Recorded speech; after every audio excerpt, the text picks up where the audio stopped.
अल्पसंख्याक विकास विभागाच्या योजनांची जिल्ह्यात प्रभावी अंमलबजावणी व्हावी. ललित गांधी. अल्पसंख्याक विकास विभागामार्फत अल्पसंख्याक बहुल नागरी व ग्रामीण क्षेत्रात पायाभूत सुविधा उपलब्ध करून देण्यासाठी विविध योजना राबवण्यात येतात. या योजनांची जिल्ह्यात प्रभावी अंमलबजावणी व्हावी अशा सूचना जैन अल्पसंख्याक आर्थिक विकास महामंडळाचे अध्यक्ष तथा राज्य अल्पसंख्याक आयोगाचे सदस्य ललित गांधी यांनी बैठकीत दिल्या.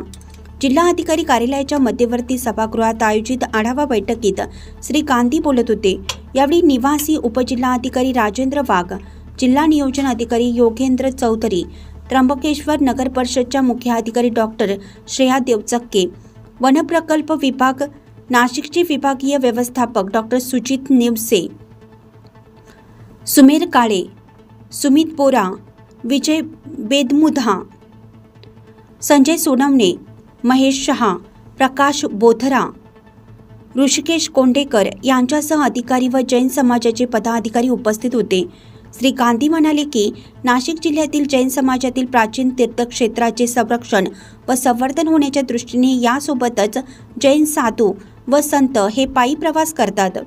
त्यांची मुक्कामासह सुरक्षिततेच्या दृष्टिकोनातून उपाययोजना कराव्यात.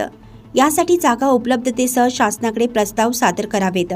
अल्पसंख्याक महिला बचत गटांनी उत्पादित केलेल्या मालाच्या विक्री व्यवस्थेसाठी महानगरपालिका क्षेत्रात शाश्वत स्वरूपाची जागा उपलब्ध करून मिळावी.